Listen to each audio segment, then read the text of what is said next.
Hello friend, good morning. MD Sabir classes में आपका स्वागत है। मेरे चैनल को सब्सक्राइब करें, शेयर करें, कमेंट करना ना भूलें। तो आज हिस्ट्री से रिलेटेड हम लोग प्रागैतिहासिक कला के बारे में हम लोग पढ़ेंगे। ये इतिहास को कितने भागों में बांटा गया है। देखिए, इतिहास एक ऐसा महत्वपूर्ण विषय माना जाता है जो समझिए कि गौतम बुद्ध का जितना कठिन परिश्रम लगा था, मैंने उनको बुद्ध बनने के लिए, उसी प्रकार से इतिहास को जानना थोड़ा समझिए कठिन परिश्रम है, लेकिन कठिन परिश्रम सफलता की कुंजी है। ये चीज भी आप याद रखिए। तो देखिए, हम लोग आज प्रागैतिहासिक कला के बारे में पढ़ेंगे। प्रागैतिहासिक कला में जो इतिहास को कितने भागों में बांटा गया इसके बारे में पढ़ेंगे और यहाँ से जो क्वेश्चन बनता है जिसके बारे में हम लोग जानना बहुत जरूरी है। तो देखिए, चलते हैं प्रागैतिहासिक कला के बारे में। देखिए, टॉपिक क्या है? प्रागैतिहासिक, अर्धैतिहासिक, प्लस ऐतिहासिक। तो प्रागैतिहास जो है प्री हिस्ट्री प्लस आधा इतिहास जो है प्रोटो हिस्ट्री प्लस इतिहास जो है हिस्ट्री। जो इतिहास को 3 भागों में बांटा गया है। सबसे बड़ी बात कि कितने भागों में बांटा गया है, यहाँ से क्वेश्चन अगर बन जाता है तो इतिहास को 3 भागों में बांटा गया है। इसके बारे में आपको बता दिए हैं। सबसे बड़ी बात पूछे प्रागैतिहास जो है इसमें क्या है, इसका क्या विवरण है। तो इसमें विवरण यही है कि मनुष्य की जो भी घटनाएं हैं, मनुष्य की जो भी घटना है का कोई लिखित विवरण नहीं है। तो ये चीज याद रखना है कि मनुष्य की घटनाओं का कोई लिखित विवरण नहीं है। दूसरा पूछना आधा इतिहास, आधा हिस्ट्री। दूसरा नंबर में प्रोटो हिस्ट्री में क्या कहता है, इस काल में लेखन कला, जो भी मतलब हाथ से लिखने वाला जो कला था, लेखन कला का प्रवचन है, लिखित विवरण लेकिन पढ़ी नहीं जा सकती।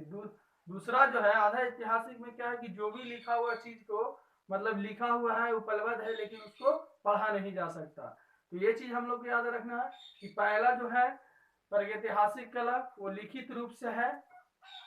मनुष्य की घटनाओं का जो भी मतलब मनुष्य की घटना घटा था उस हिसाब से जो भी घटना का कोई लिखित विवरण नहीं है। और इसमें जो है इसमें लिखित विवरण है मतलब, लेकिन इसका पढ़ा नहीं जा सकता।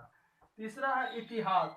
इतिहास क्या कहता है? इतिहास देखिए, एक इतिहास हो गया कि मनुष्य के मतलब इतिहास जो है मनुष्य की बीती हुई बात की जानकारी का प्रदान करती है, जानकारी प्रदान होता है। तो देखिए, इसमें क्या होता है कि मानव विकास नंबर 1, नंबर 2, नंबर 3। देखिए, इतिहास क्या कहता है कि मानव विकास के उस काल को इतिहास कहा जाता है जिसका विवरण लिखित रूप से उपलब्ध हो। ये सही बात है कि जो भी लिखित विवरण उपलब्ध हो। अभी मान लेते हैं वर्तमान में जो भी काम है लिखित रूप से, जो भी मतलब जानकारी लिखित रूप से, तो जो भी लिखित रूप से अगर है उसे हम इतिहास कहते हैं। लेकिन अगर कंफ्यूजन ये बना देता है क्वेश्चन सेटर कि प्रागैतिहासिक कला में क्या होता है कि मनुष्य की घटनाओं का कोई विवरण है, ऑप्शन देगा 4 चीज, इसमें लिखित है, विवरण है, नहीं है, या फिर दोनों। आधा ऐतिहासिक कला में मनुष्य के जो भी लिखन का प्रवचन है, लिखित है, विवरण है, लेकिन उसे पढ़ा नहीं जा सकता। इसमें क्या है, तीसरा विवरण में इतिहास में के माना का जो भी मतलब विकास के उस काल को इतिहास कहा जाता है जिसका विवरण लिखित रूप से उपलब्ध हो। तो इसमें जो है जो फाउंडेशन है, सबसे बड़ी बात है ये तीनों चीज जानने के बाद इसी के 3 भाग बांटा गया है। एक हो गया पूर्व पाषाण काल, एक हो गया नव पाषाण काल, एक हो गया मध्य पाषाण काल। देखिए, जो भी इतिहास को मतलब 3 भाग में बांटा गया है उसमें देखा गया है पूर्व पाषाण काल, जो भी पूर्व पाषाण काल है, नव पाषाण काल है, मध्य पाषाण काल है। तो पूर्व पाषाण काल में मनुष्य के बारे में क्या जानकारी है? तो देखिए, सबसे बड़ी बात तो मानव का जीविका मतलब जो भी जीविका जो है, एक जीविका है तो आप वर्तमान में चल रहा है, लेकिन इसमें बताता है कि मानव का जीविका का आधार यानी मुख्य आधार था शिकार था। लेकिन हम लोग एक चीज पढ़ते हैं कि शिकार जो भी बुक में लिखा रहता है शिकार लगता है, लेकिन और भी कोई बुक पढ़ते नहीं है, तो इसलिए हम लोग को मतलब जानकारी नहीं होता है कि मतलब मार के चलाते हैं शिकार है। लेकिन अगर यदि इससे पूछ देता है कि पूर्व पाषाण काल में मानव का जीविका का मुख्य आधार क्या था, तो शिकार था। अगर यदि शिकार ना हो और ऑप्शन में वहां पर रहे मछली रहे, पशु रहे, पक्षियां रहे, या फिर पासा रहे खेलना, या चौपाल रहे, और ये औजार रहे, तो ये चीज पे हम लोग टिक करते हैं। लेकिन ये चीज हम लोग को कभी किसी बुक में पढ़ा नहीं जाता। ये जो है आपको आउट ऑफ मतलब ऊपर वाले लेवल से, यानी बीपीएससी के लेवल में ये सब बुक में पता चलेगा, दूसरे में बहुत कम मिलता है। लेकिन ये चीज जानना ये है कि देखिए पूर्व पाषाण काल में हम लोग का ऑप्शन रहता है शिकार, पढ़ते हैं भी शिकार के बारे में। लेकिन यदि अगर उसमें मछली है, पशु पक्षियों को आपस में लड़ाना का काम है, पासा खेलना है, चौपाल है, यानी औजार है, तो ये चीज पर आप टिक करिएगा कि जो भी पूर्व पाषाण काल में मानव का जीविका का आधार मुख्य शिकार था, प्लस और भी चीज थी, मछलियों को पकड़ना था, पशु पक्षियों को आपस में लड़ाना था, पासा खेलना औजार औजार है, चौपाल है। देखिए सबसे बड़ी बात मुख्य है औजार। औजार जो है 1863 ईस्वी में रॉबर्ट बुश फुट ने इसकी खोज की, औजार की। देखिए पूछ सकता है यहाँ पर क्वेश्चन सेटर ये है कि पूर्व पाषाण काल में औजार की खोज किसने की। पहला क्वेश्चन रॉबर्ट बुशफुट ने की थी, रॉबर्ट बुशफुट ने की थी। कब, दूसरा क्वेश्चन हो जाएगा कब की थी, तो ईस्वी में 1863 ईस्वी में, ये चीज याद रखिएगा। नव पाषाण काल में हम लोग पढ़ेंगे कि नव पाषाण काल क्या है।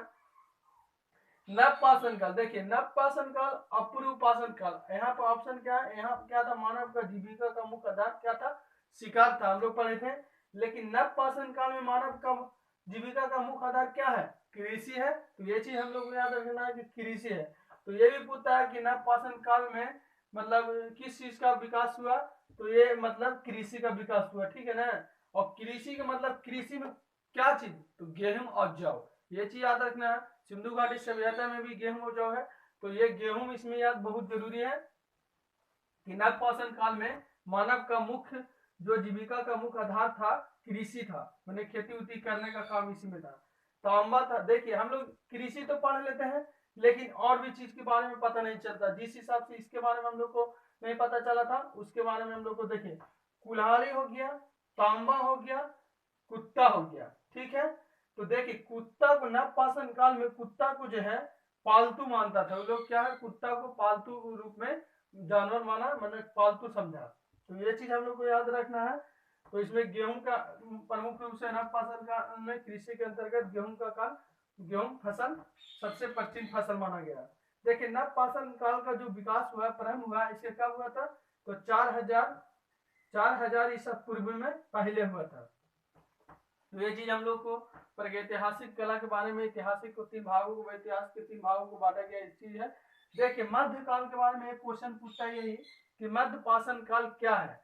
तो मध्य पाषाण काल के बारे में एक चीज जरूर पूछेगा कि भारत में मध्य पाषाण काल का विकास की जानकारी सर्वप्रथम कब की और किसने की। तो देखिए हम लोग पढ़े थे नव पाषाण काल और पढ़े थे पूर्व पाषाण काल। पूर्व पाषाण काल में जो है 1863 ईस्वी में औजार की खोज किसने की थी, तो रॉबर्ट बुशफुट ने की थी।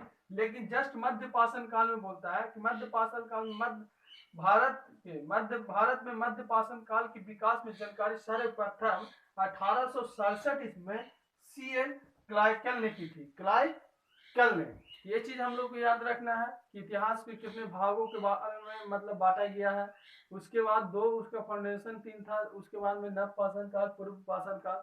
पूर्व पाषाण काल में जीविका का मुख्य आधार क्या था, भाई शिकार था। उसके बाद मछली को पकड़ना, आपस में मतलब पशु पक्षियों को आपस में लड़ाना का काम था।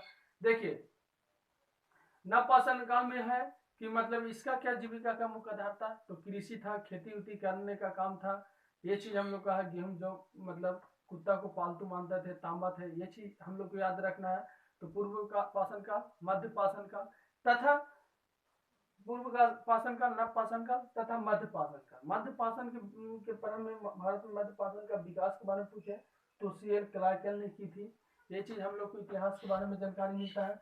इतिहास की सबसे बड़ी बात है कि इसके कितने मतलब भाग है, भाग यदि पूछता है या फिर कितने चीज में बांटा गया, तो ये चीज अगर पूछे तो इसके बाद प्रागैतिहासिक इतिहास के बारे में मनुष्य की घटनाओं का कोई लिखित विवरण नहीं है। पहला प्रागैतिहास में, आधे इतिहास में है कि अगर लिखित है तो इसको पढ़ा नहीं जा सकता है, विवरण को पढ़ा नहीं जा सकता। इतिहास है तो इसके मानव को उस काल को इतिहास कहा जाता है जिसका विवरण लिखित रूप से उपलब्ध हो, इसे पढ़ा जा सकता है, देखा जा सकता है, सभी चीजें।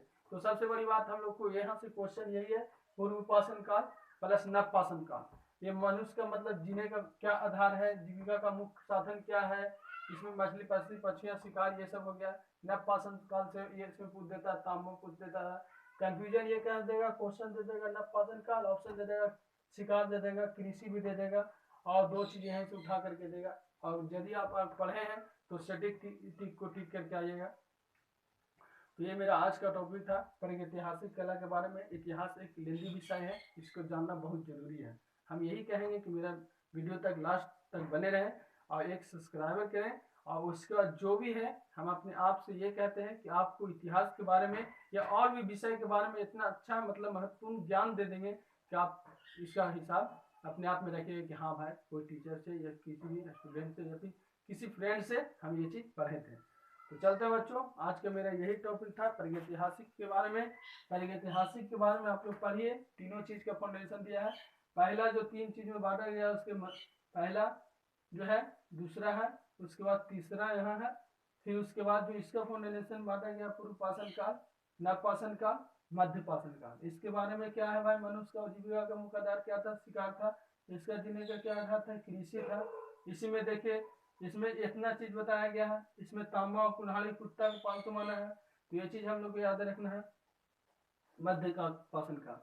तो अब इसके बारे में हम लोग पढ़ लिए हैं, जो भी है इतिहास के बारे में जो भी जानकारी मिलेगा हम लोग को विस्तार पूर्वक से पढ़ेंगे और आउट ऑफ नो माइंड का ग्रोथ बहुत जरूर बनाएंगे। तो चलते हैं बच्चों, थैंक्स।